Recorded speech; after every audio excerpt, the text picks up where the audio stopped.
الله الرحمن الرحيم. قال: ومن اشترى عبدا قد سرق ولم يعلم به فقضي عند المشتري له أن يرده ويأخذ الثمن عند أبي حنيفة رحمه الله. وقال: يرجع بما بين قيمته سارقا إلى غير سارق.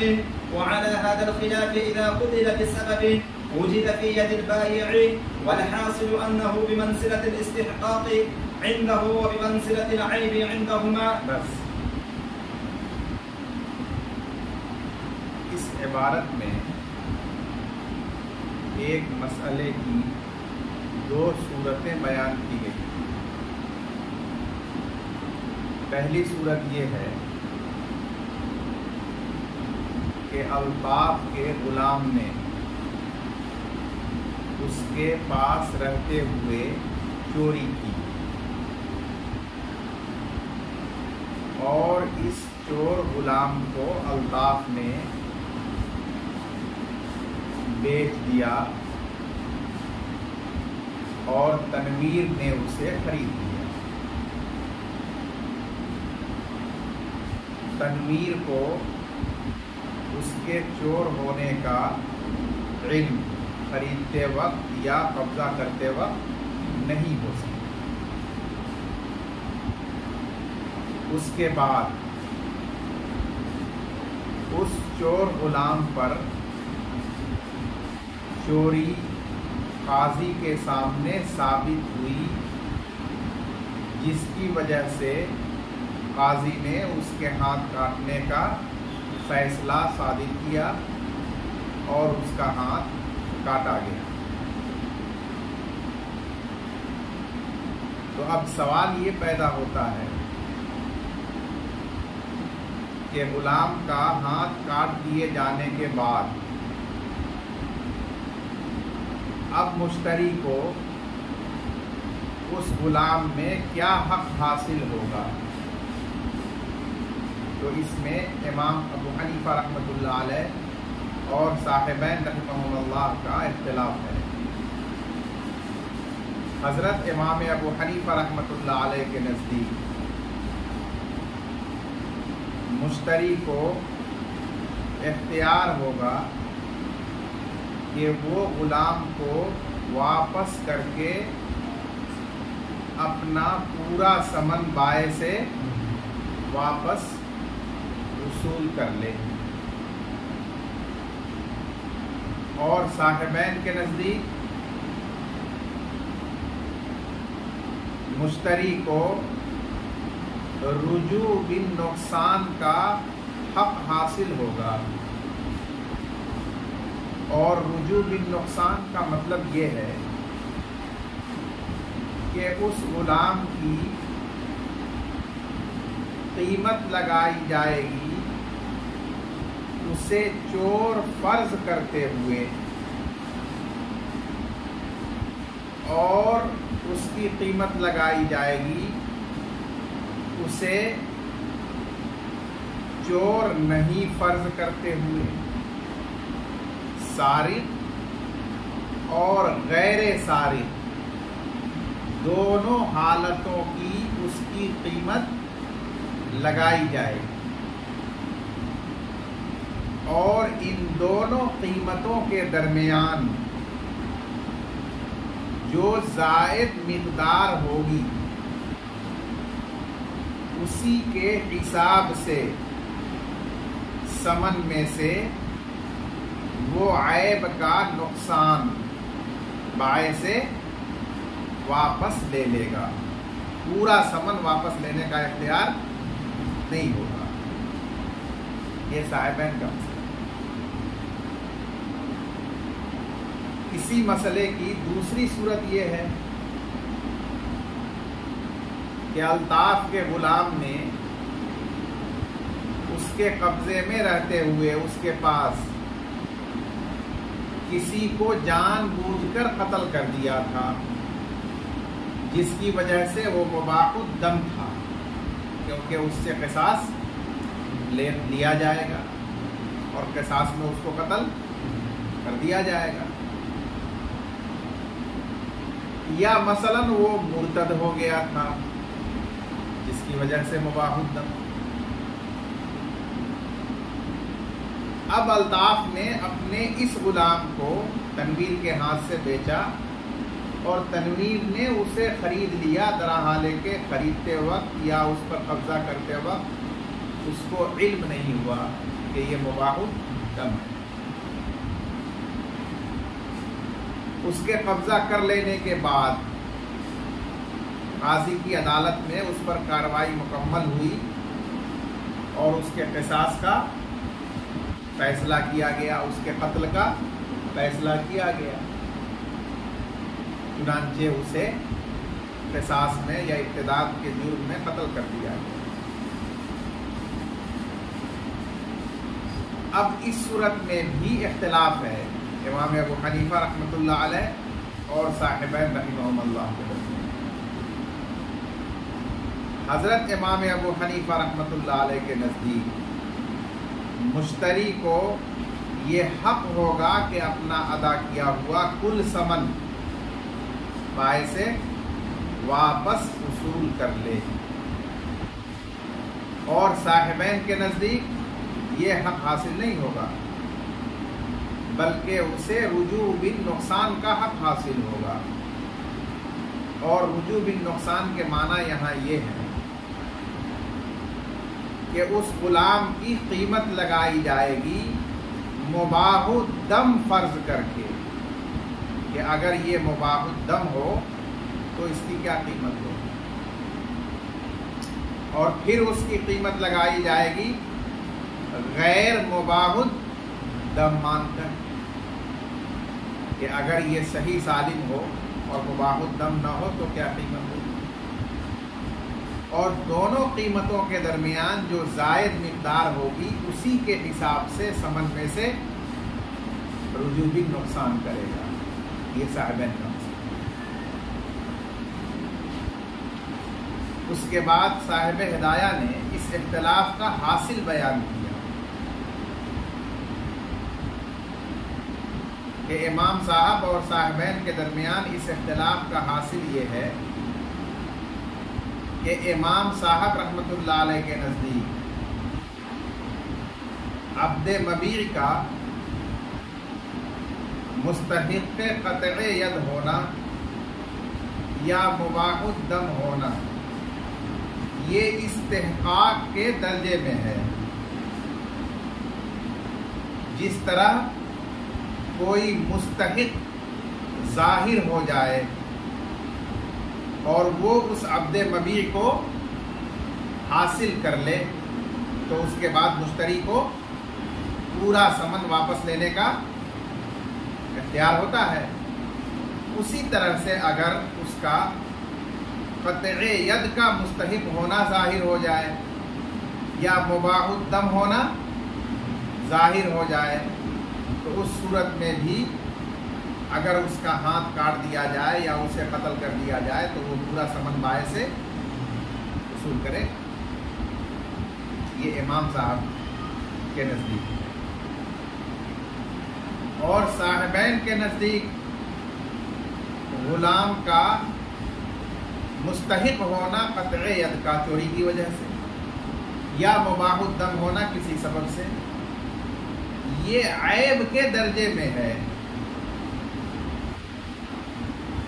اور عیبدار مبیع پر قبضہ کرنے کے بعد پھر نیا عیب مشتری کے پاس اس میں پیدا ہو جائے جس کی وجہ سے اسے واپس کرنا متاثر ہو تو اس وقت وہ رجوع بالنقصان کر سکتا ہے۔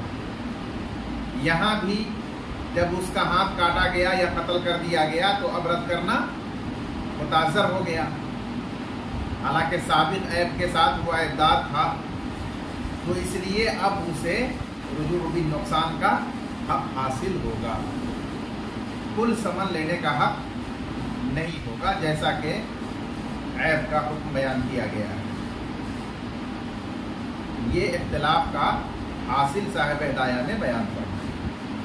اب اس عبارت کا ترجمہ وَمَنِ اشْتَرَىٰ عَبْدًا قَدْ سَرَقَ وَلَمْ يَعْلَمْ بِهِ، اور اگر کسی نے ایسے غلام کو خریدا جس نے چوری کی بائع کے پاس، درا حالے کے خریدنے والے نے اس کو نہیں جانا، نہ خریدتے وقت نہ اس پر قبضہ کرتے وقت۔ فقطع عند المشتری، پھر اس کا ہاتھ چوری کے سزا میں کاٹا گیا مشتری کے پاس، یعنی قبضہ کرنے کے بعد۔ لہو ان یردہ، تو اس مشتری کے لیے جائز ہے کہ اس غلام کو بائیں کی طرف لوٹا دے، واپس کر دے۔ وَيَأْخُذَ الثَّمَنَ، اور کل ادا کیا ہوا ثمن بائیں سے لے لے۔ عند ابی حنیفہ رحمہ اللہ، امام ابو حنیفہ رحمۃ اللہ علیہ کے نزدیک۔ وقال، اور صاحبین نے فرمایا، یرجع بما بین قیمتہ سارقا الی غیر سارق، مشتری وہ زائد مقدار بائیں سے واپس لے گا جو اس کے چور ہونے اور چور نہ ہونے کی حالت کی قیمت کے درمیان ہے۔ وعلی ھذا الخلاف اذا قتل بسبب وجد فی ید البائع، اور اسی اختلاف پر یہ صورت بھی ہے کہ جب اس عبد مبی کو مشتری کے پاس قتل کیا گیا ایسے سبب کی وجہ سے جو پایا گیا بائع کے قبضے میں، جیسے بائع کے قبضے میں اس نے قتل عمد کیا تھا اور قصاص اس کا لیا گیا مشتری کے قبضے میں مشتری کے پاس، تو اس میں بھی یہی اختلاف ہے جیسا کہ میں نے دوسری صورت مسئلے کی بیان کی۔ والحاصل انہ بمنزلۃ الاستحقاق، اور حاصل اختلاف یہ ہے کہ یہ مذکورہ امر عبد مبی کا مستحق قطع ید ہونا یا مباح الدم ہونا استحقاق کے درجے میں ہے امام ابو حنیفہ رحمۃ اللہ علیہ کے نزدیک۔ وبمنزلۃ العیب عندہما، اور عیب کے درجے میں ہے صاحبین کے نزدیک۔ یہاں تک بات سمجھ میں آ گئی نا؟ جی۔ لهما أن الموجود في يد البائع سبب القطع والقتل، وأنه لا ينافي المالية فنقص العقد فيه لكنه متعيب فيرجع بنقصانه عند تعثر رده، وصار كما إذا اشترى جارية حاملا فماتت في يده بالولادة فإنه يرجع بفضل ما بين قيمتها حاملا إلى غير حامل۔ بس اس عبارت میں صاحبین کی دلیل بیان کی گئی۔ صاحبین کی دلیل کا حاصل یہ ہے کہ عبد مبیع کا مستحق ہونا ہاتھ کاٹے جانے کا چوری کی وجہ سے، یا اس کا مباح الدم ہونا قتل عمد کی وجہ سے، یہ اس کے مال متقوم ہونے کے منافی نہیں ہے، اس لیے کہ مستحق قطع ید ہونے کے باوجود، مباح الدم ہونے کے باوجود وہ ابھی بھی اس مولا کا مال متقوم مملوک ہے، اسی لیے اگر اس کو آزاد کرے تو اس کا آزاد کرنا اس میں معتبر ہوگا اور وہ آزاد ہو جائے گا۔ یہ دلیل ہے کہ وہ ابھی بھی مال متقوم مملوک ہے، لہذا اس نے جو عقد بیع اس کے اندر کیا ہے وہ عقد بیع کیا ہوا اس کا نافذ ہوگا، کیونکہ یہ عقد بیع اپنے محل میں واقع ہوا، مال متقوم مملوک اس کا محل ہے، بس عقد اس میں نافذ ہو گیا جو اس نے کیا۔ لیکن قطع ید کا مستحق ہونا یا مباح الدم ہونا اس کی قیمت کو کم کرتا ہے، اس وجہ سے یہ عیب دار ہے۔ اب اس عیبدار مبی کو بائع نے بیچا ہے، مشتری کے قبضے میں جانے کے بعد اس میں ایک نیا عیب یہ پیدا ہو گیا کہ وہ صحیح سالم تھا، اب اس کا ہاتھ کاٹ دیا گیا یا اس کو قتل کر کے ہلاک کر دیا گیا. اب اس کی وجہ سے اسے رد کرنا متعذر ہو گیا.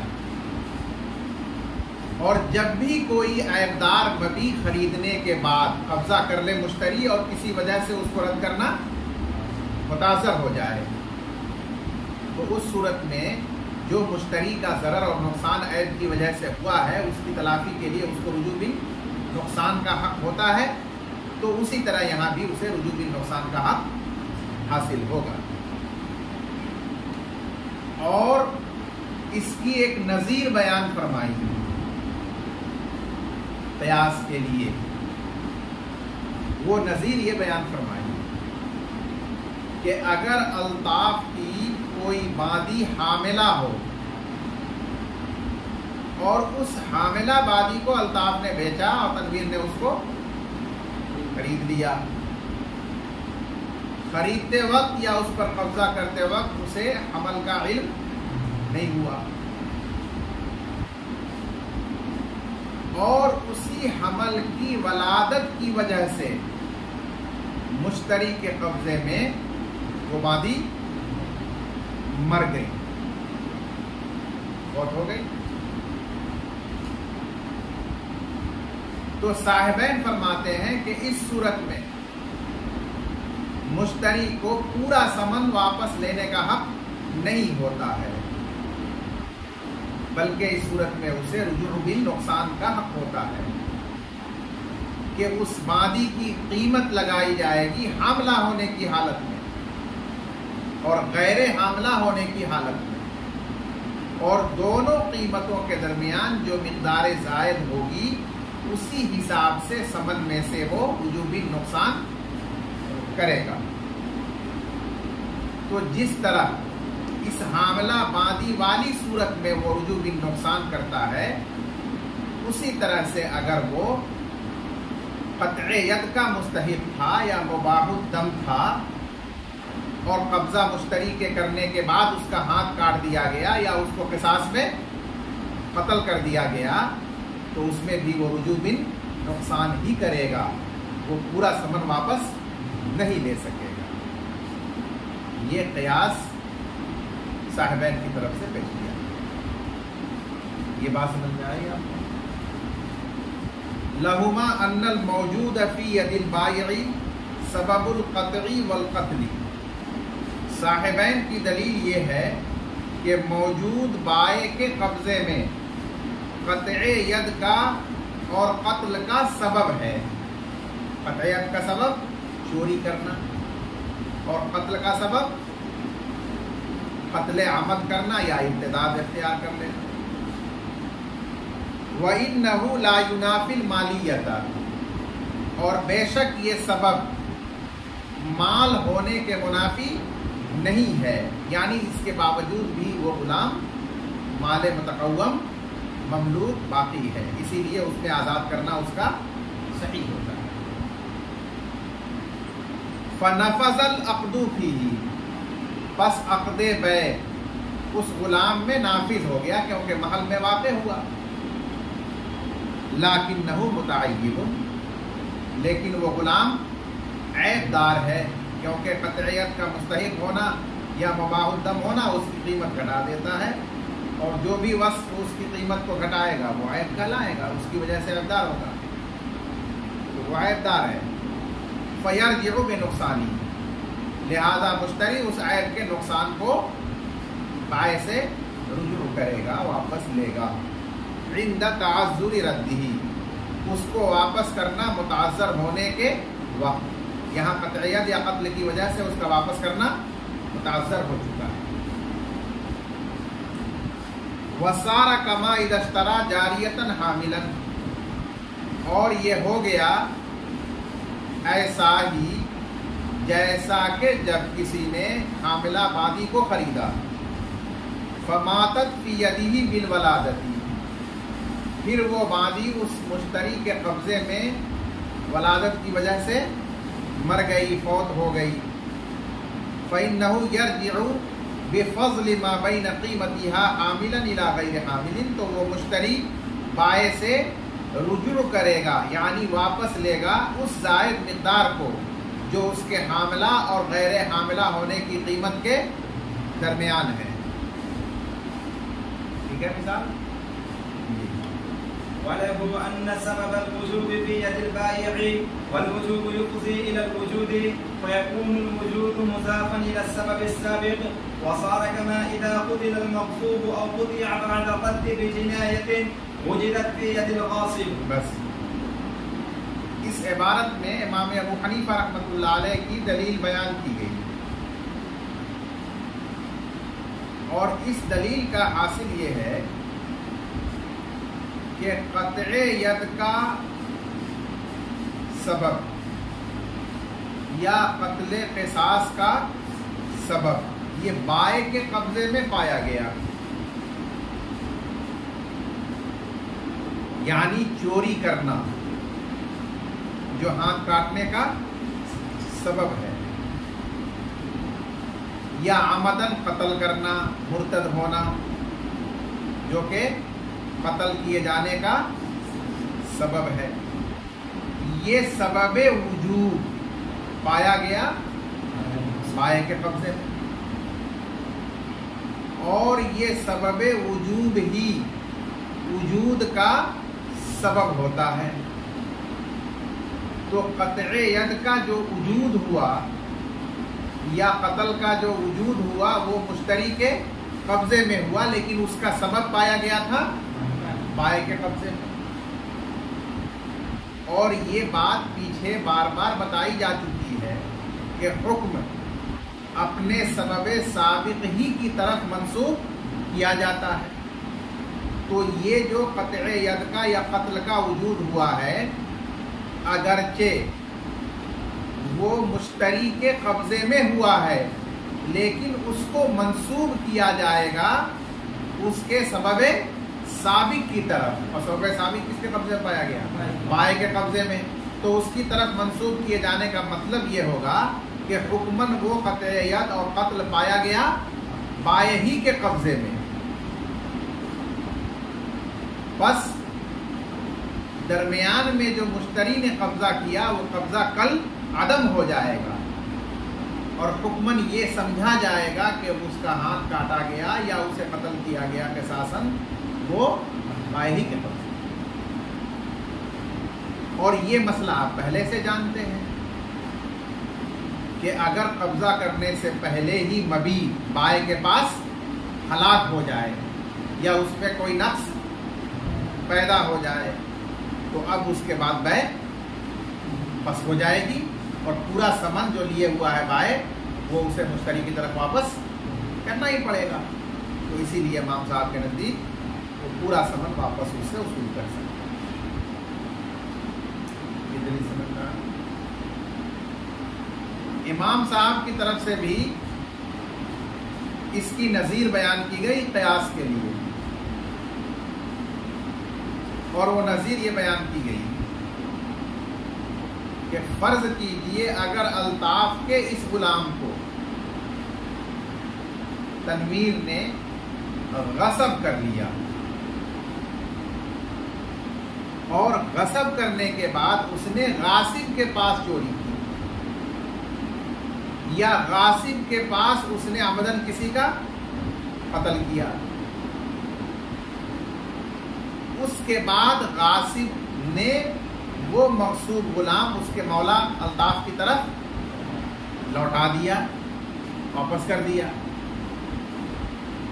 جب اپنے مولا کے پاس واپس وہ آ گیا تب اس کے اوپر وہ چوری ثابت ہوئی قاضی کے یہاں، اور اس کا ہاتھ کاٹ دیا گیا، تب وہ قتل عمد ثابت ہوا اور اس کے قصاص میں اسے قتل کر دیا گیا۔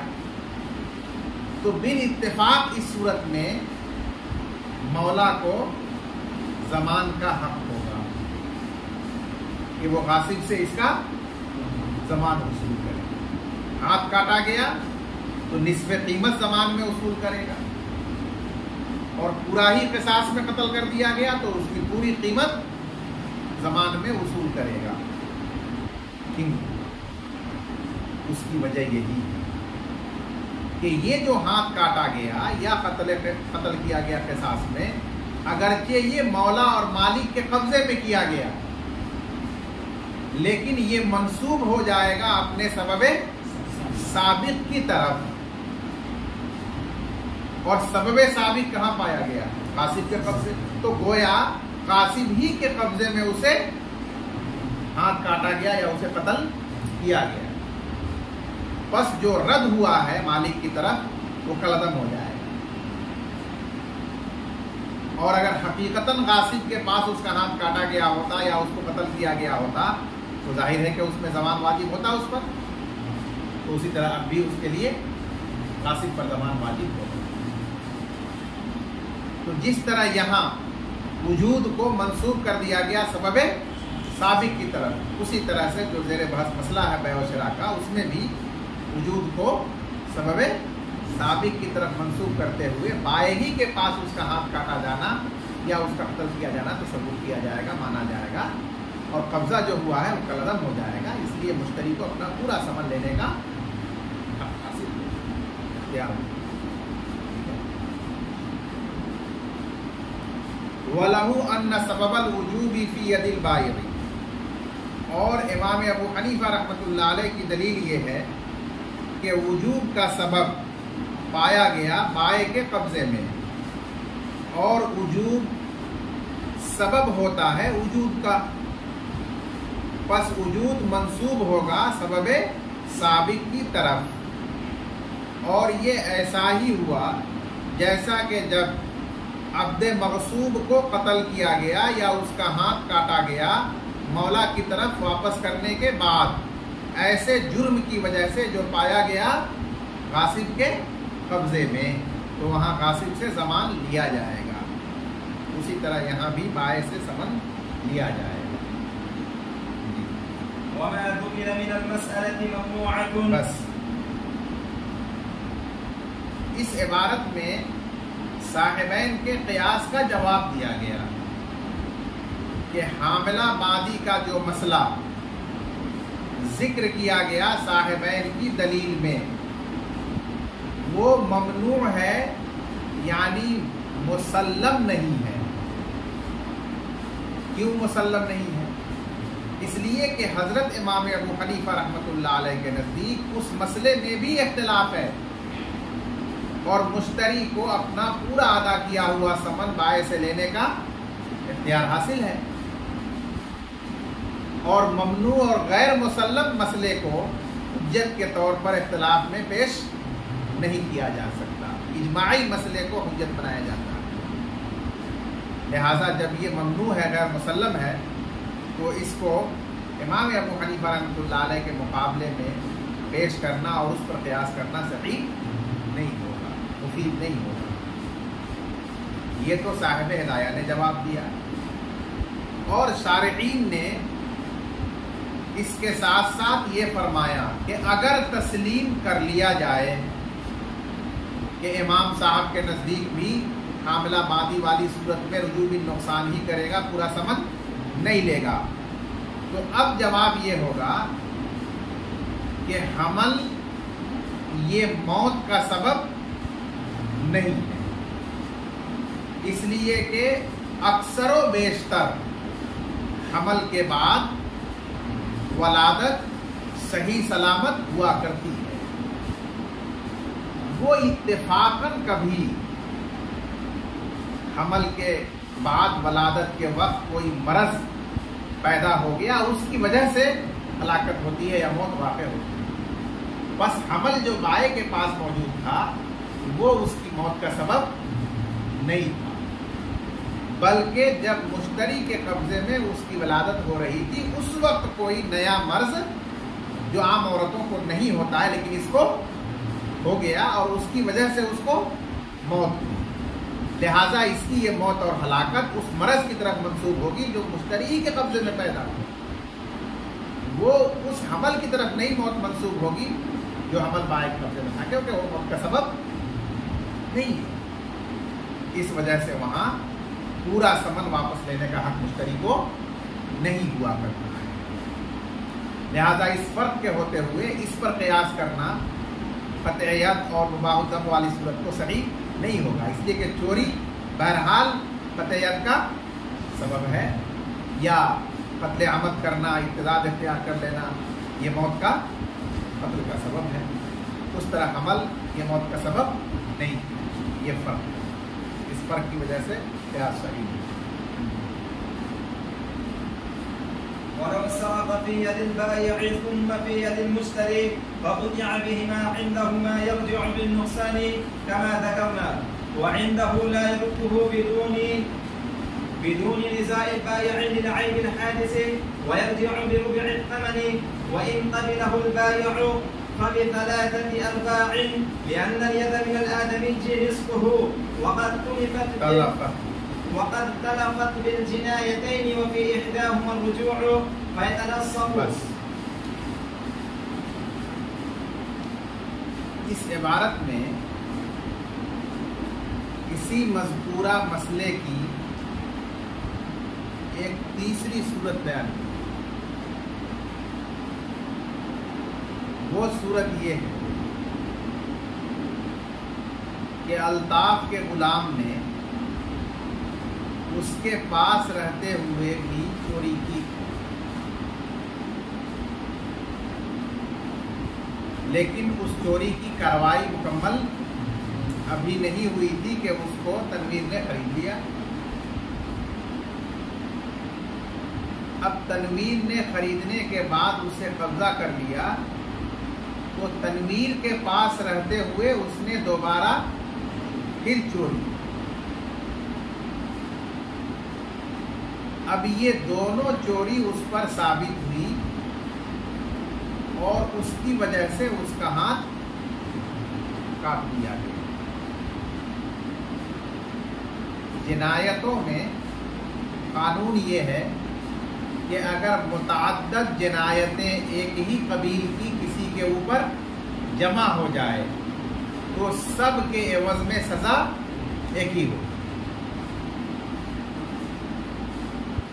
تو چوری اس کی دو پائی گئی، ایک بائع کے قبضے میں اور ایک مشتری کے قبضے میں، اور ان دونوں چوریوں کی وجہ سے اس کا ہاتھ ایک کاٹا گیا، ایک مرتبہ کاٹا گیا.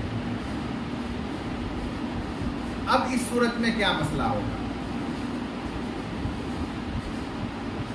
تو صاحبین کے نزدیک اس صورت میں وہی حکم ہوگا جو ماقبل میں ذکر کیا گیا، اوپر ذکر کیا گیا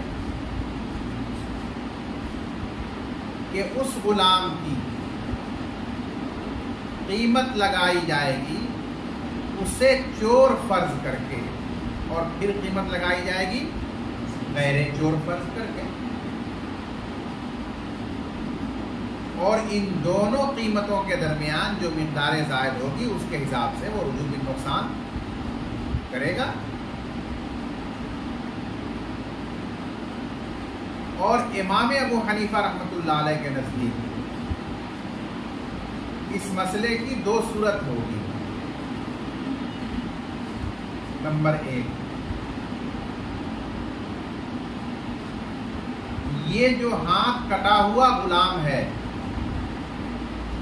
چونکہ اس کا یہ ہاتھ اس چوری کی وجہ سے بھی کٹا ہے جو پائی گئی ہے مشتری کے پاس، اس لیے بائع نے اگر اسے لینے سے انکار کر دیا کہ میں اسے واپس نہیں لوں گا تو اس کا انکار کرنا صحیح ہوگا، کیونکہ اس میں ایک نیا عیب، نئی چوری پائی گئی جس کی وجہ سے اس کا ہاتھ کاٹا گیا. تو نیا عیب پائے جانے کے بعد بائع اس کو واپس لینے سے انکار کر سکتا ہے. تو اگر بائع نے اس کو واپس قبول کرنے سے انکار کر دیا تو اس صورت میں رجوع بالنقصان کے طور پر 1/4 ثمن مشتری کو بائع سے لینے کا حق ہوگا۔ چوتھائی ثمن کیوں؟ اس لیے کہ آدمی کا ہاتھ، ایک ہاتھ اس کے نصف کے درجے میں ہے۔ دیت اور قیمت کے معاملے میں آدمی کا دونوں ہاتھ کل انسان کے، کل آدمی کے درجے میں ہے، اور ایک ہاتھ نصف کے درجے میں۔ اب اس کا ایک ہاتھ کاٹا گیا ہے تو گویا اس کا نصف تلف ہوا ہے، اور یہ نصف جو تلف ہوا ہے وہ دو جنایتوں کی وجہ سے ہوا ہے، تو یہ نصف اب دونوں جنایت پر برابر برابر تقسیم ہوگا، اور نصف کو جب دو حصے میں بانٹ دیا جائے تو کل کے حساب سے وہ کیا بنے گا؟ چوتھائی۔ 1 روپیہ کا آدھا کیا تو وہ 50 پیسہ ہوا۔ اب پھر 50 پیسے کو اگر دو جگہ کرنا ہو برابر برابر کتنا ہوگا؟ 25 پیسہ۔ یہ 25 پیسہ کل کا کون سا حصہ ہوگا؟ چوتھائی ہوگا۔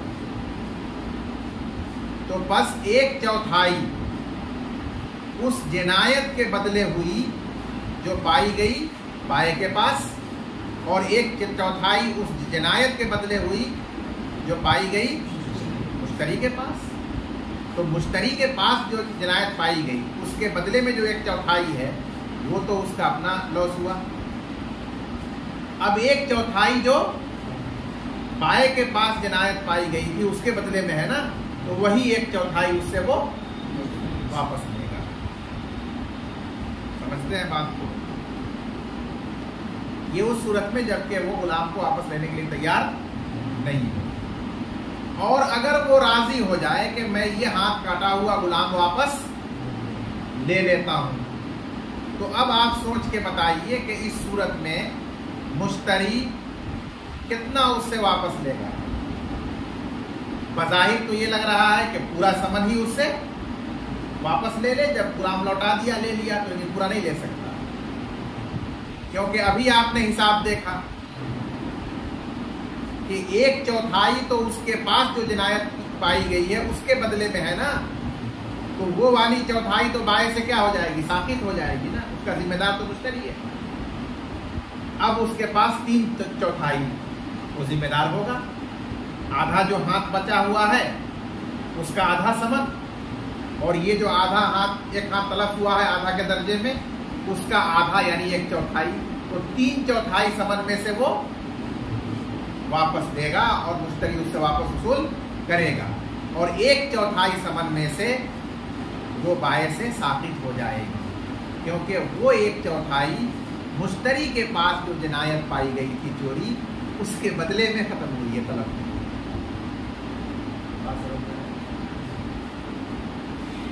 وَلَوْ سَرَقَ فِي يَدِ الْبَائِعِ، اور اگر عبد مبیع نے چوری کی بائیں کے قبضے میں، ثُمَّ فِي يَدِ الْمُشْتَرِي، پھر اس نے چوری کی مشتری کے قبضے میں، فَقُطِعَ بِهِمَا، بس اس کا ہاتھ ان دونوں چوریوں کی وجہ سے کاٹا گیا۔ اور ایسا ہوتا ہے کہ کئی جنایتیں ایک ہی قبیل کی جمع ہو جائیں تو سب کے بدلے میں سزا ایک ہی ہو۔ یرجع بالنقصان، تو صاحبین کے نزدیک مشتری رجوع بالنقصان کرے گا اسی طرح جس طرح ہم نے ذکر کیا، ٹھیک ہے نا۔ اور حضرت امام ابو حنیفہ رحمۃ اللہ علیہ کے نزدیک اس غلام کو بائیں کی طرف واپس نہیں کرے گا بائیں کی رضامندی کے بغیر، للعیب الحادث، نئے عیب کی وجہ سے۔ اور نیا عیب کیا ہے؟ دوبارہ چوری جو اس کے قبضے میں کی ہے اس نے، تو اس کی وجہ سے وہ اسے بلا رضامندی بائیں کے واپس نہیں کر سکے۔ اور جب واپس نہیں کرے گا تو وہ کیا کرے گا؟ وَيَرْجِعُ بِرُبْعِ الثَّمَنِ، اور وہ ثمن کا 1/4 حصہ بائیں سے واپس لے گا۔ وَإِنْ قَبِلَهُ الْبَائِعُ، اور اگر بائع نے اس کو واپس منظور کر لیا، اس کے اختیار میں تھا کہ اگر چاہے تو وہ اپنی مرضی سے واپس لے لے، تو اس نے منظور کر لیا واپس لینا، تو واپس کر دے، اور اب وہ پورا ثمن نہیں لے سکتا، فَبِثَلَاثَةِ أَرْبَاعِينَ أَيْ يَرْجِعُ بِثَلَاثَةِ أَرْبَاعِينَ، تو وہ ثمن کی 3/4 بائع سے واپس لے گا، 1/4 ثمن میں سے بائع سے ساقط ہو جائے گی اس جنایت کے عوض میں جو پائی گئی مشتری۔ لِأَنَّ الْيَدَ مِنَ الْآدْمِيِّ نِصْفُ، اس لیے کہ آدمی کا ہاتھ اس کا آدھا ہوتا ہے، یعنی قیمت اور دیت کے اعتبار سے اس کے آدھے کے درجے میں ہوتا ہے۔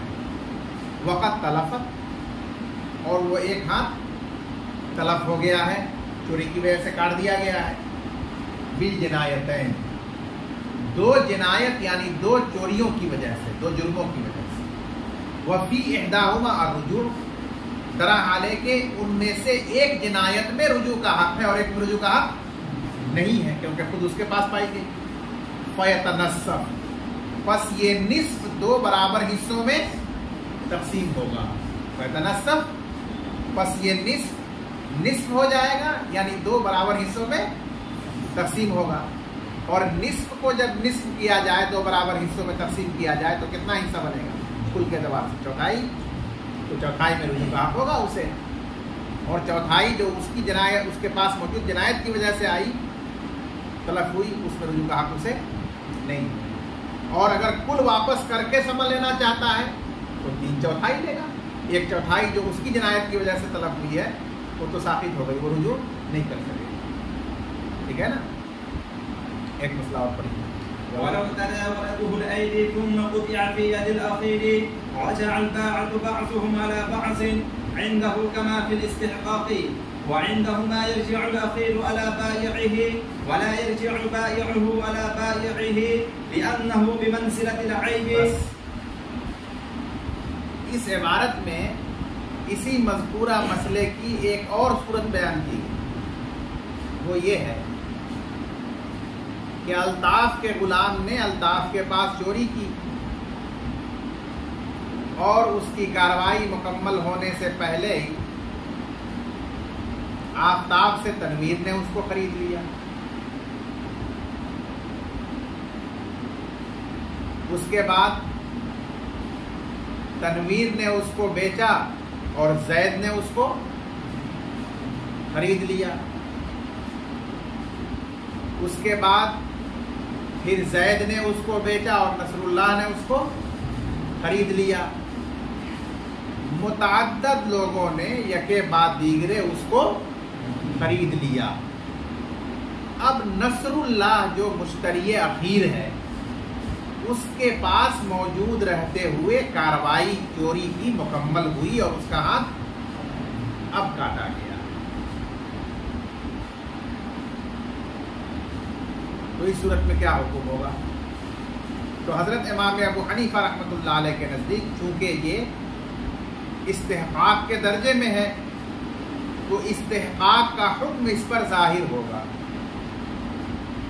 کہ اگر وہ غلام اصل بائع کے پاس ہی مستحق تھا، کسی اور کا مملوک تھا، اور متعدد حضرات نے یکے بعد دیگرے اس کو خریدا، اور آخر میں جا کر کے وہ مستحق ظاہر ہوا اور اس غلام کو حاصل کر لیا، تو اس صورت میں حکم یہ ہوتا ہے کہ یہ جتنی بیع کے بعد دیگرے ہوئی ہے وہ سب کل عدم، لہذا نصر اللہ اپنا ثمن لے لے گا زید سے، اور زید اپنا ثمن لے لے گا تنویر سے، اور تنویر اپنا ثمن وصول کر لے گا الطاف سے، اور ذمہ دار اس کا الطاف ہے کیونکہ وہ مستحق اسی کے پاس سے تھا۔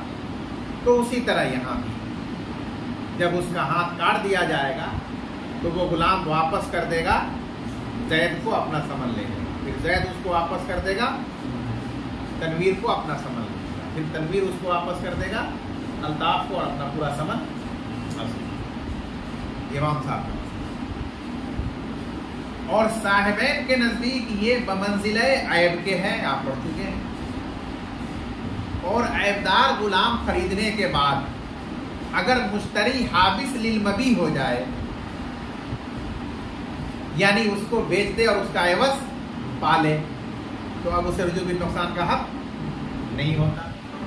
تو یہاں تنویر نے جب اس کو بیچ دیا اور اس کا عوض پا لیا تو وہ حابس للمبی ہو گیا، اس لیے اس کے رجوع کا حق ختم.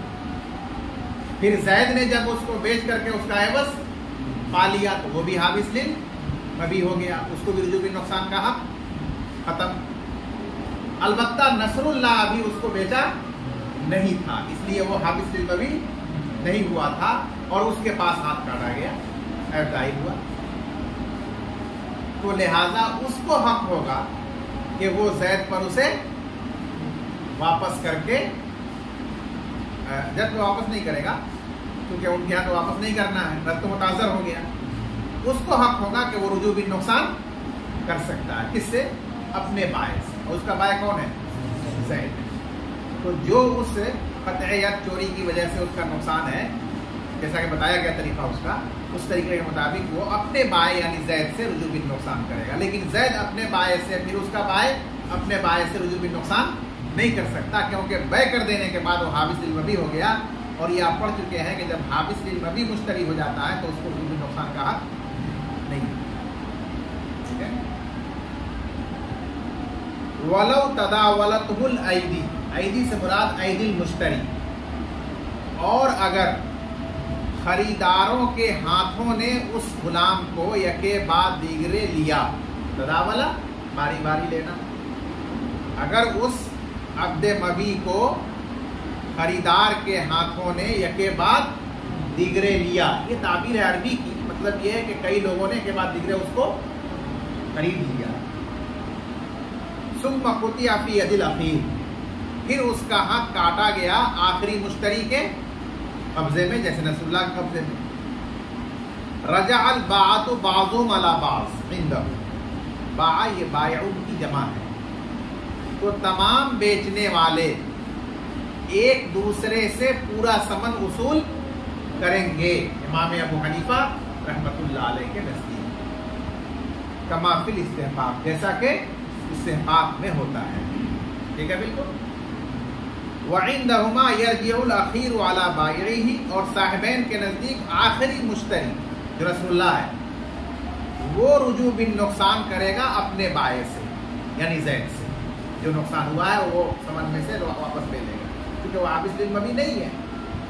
ولا يرجع بائعه على بائعه، اور اس کا بائع یعنی زید اپنے بائع سے رجوع بالنقصان نہیں کرے گا، اور نہ اوپر والا بائع اپنے بائع سے رجوع بالنقصان کرے گا. اس کے بعد کوئی بھی بائع اپنے بائع سے رجوع بالنقصان نہیں کرے گا. لأنه بمنزلة العیب، اس لیے کہ صاحبین کے نزدیک یہ قطعیت کا مستحق ہونا عیب کے درجے میں ہے، اور عیب کے اندر جب مشتری حابس للمبی ہو جاتا ہے بیع کی وجہ سے تو اب وہ رجوع بالنقصان نہیں کر سکتا. دو بائع بیع کر چکے ہیں اس لیے وہ رجوع بالنقصان نہیں کریں گے. آخری جو مشتری ہے ابھی اس نے بیع نہیں کیا تو وہ رجوع بالنقصان اپنے بائع سے کرے گا. وقوله في الكتاب ولم يعلم المشتري يفيد على مذهبهما لأن العلم بالبيع لذنبه بالعيب لذنبه، ولا يفيد على قوله في الصحيح لأن العلم بالاستحقاق لا يمنع الرجوع. بس متن میں امام محمد رحمۃ اللہ علیہ نے فرمایا تھا ولم يعلم به، طرح حال ہے کہ مشتری کو اس کا علم نہیں ہوا خریدتے وقت اور نہ قبضہ کرنے کے وقت. اب صاحب ہدایہ فرماتے ہیں کہ امام محمد کا یہ قول ولم يعلم به یہ صاحبین کے مذہب کے مطابق مفید ہے، یعنی قید احترازی ہے، کیونکہ ان کے نزدیک یہ بمنزلہ عیب کے ہے چوری، جس کی وجہ سے وہ قطعیت کا مستحق ہو چکا ہے، یہ بمنزلہ عیب ہے نا. اب کوئی آدمی عیبدار کو خریدتے وقت یا قبضہ کرتے وقت جان لے عیب اور اس پر راضی ہو کر خریدے، خود کر کے خریدے، تو اس کے بعد خیار عیب اسے نہیں ہوتا، اور جب خیار عیب نہیں ہوتا تو رد متاثر ہو تو رجوع بالنقصان کا حق بھی اسے نہیں ہوگا. تو یہ قید احترازی ہوگی، مفید ہوگی صاحبین کے مذہب پر، کیونکہ ان کے نزدیک یہ چیز بمنزلہ عیب کے ہے، تو نہیں جانا تب تو اسے رجوع بالنقصان کا حق ہوگا، لیکن اگر وہ جان لیا خریدتے وقت یا قبضہ کرتے وقت اور پھر بھی چشم پوشی کرتے ہوئے اس کو لے لیا، قبضہ کر لیا، تو اب اس کو کوئی بھی رجوع بالنقصان کا حق حاصل نہیں ہوگا، کیونکہ یہ عیب پر راضی ہو جانا ہے، اور جب مشتری عیب پر راضی ہو جاتا ہے تو اس کے بعد اسے نہ عیب کا خیار ملتا ہے اور نہ رد متاثر ہونے کے وقت رجوع بالنقصان کا حق ہوتا ہے، ٹھیک ہے۔ لیکن امام صاحب کے مذہب کے مطابق یہ قید اتفاقی ہے، یہ قید احترازی اور مفید نہیں، کیونکہ صحیح قول کے مطابق ابھی آپ نے سنا کہ یہ ان کے نزدیک بمنزلہ استحقاق کے ہیں، اور استحقاق کا مشتری کو علم ہو خریدتے وقت یا علم نہ ہو، دونوں ہی صورتوں کا حکم برابر ہے کہ بہر صورت اس کو پورا ثمن واپس لینے کا حق ہوتا ہے، کیونکہ استحقاق کے ہوتے ہوئے در حقیقت بے ہی منعقد نہیں ہوتی، اس کا اصل مالک تو مستحق ہے، اور یہ جس نے بیچا ہے وہ اس کا مالک نہیں ہوتا، تو اس لیے وہاں علم ہو استحقاق کا اور خرید لیا ہو اور پھر مستحق اس کو لے لے تو بھی رجوع بالنقصان کرے گا، اور علم نہیں تھا خرید لیا بعد میں مستحق نے لے لیا تو بھی اس کو رجوع بالنقصان، رجوع بالثمن، پورے ثمن کو رجوع کرنے کا اسے اختیار ہوتا ہے، تو وہاں لم یعلم بہ کی قید احترازی نہیں ہوگی، جان کر خریدا ہو استحقاق کو یا بغیر جانے ہوئے خریدا ہو، دونوں ہی صورتوں میں حکم ایک ہی ہوگا کہ وہ پورا ثمن اس سے لے سکتا ہے۔ تو خلاصہ کلام یہ ہوا کہ لم یعلم بہ کی قید احترازی ہوگی، جس قید کا فائدہ اور ثمرہ ظاہر ہوگا صاحبین کے مذہب کہ نہیں جان کر خریدا تو رجوع بالنقصان کرے گا، جان لیا تو رجوع بالنقصان نہیں کرے گا، لیکن صاحبین کے صحیح مذہب، امام صاحب کے صحیح مذہب کے مطابق یہ قید اتفاقی ہوگا، اس کا کوئی فائدہ اور ثمرہ ظاہر نہیں ہوگا، کیونکہ وہ استحقاق کو جان کے خریدا ہو یا بغیر جانے ہوئے خریدا ہو، دونوں صورتوں میں اسے پورے ثمن کے رجوع کا حق ہوتا ہے۔ تو اسی طرح یہاں بھی سرقہ کو جان کے خریدا ہو یا بغیر جانے ہوئے خریدا ہو، اگر سرقہ بغیر بمنزلہ استحقاق ہے امام صاحب کے نزدیک تو دونوں صورتوں میں اسے رجوع بالکل ثمن کا حق حاصل ہوگا، اس کے جاننے نہ جاننے سے کوئی فرق نہیں۔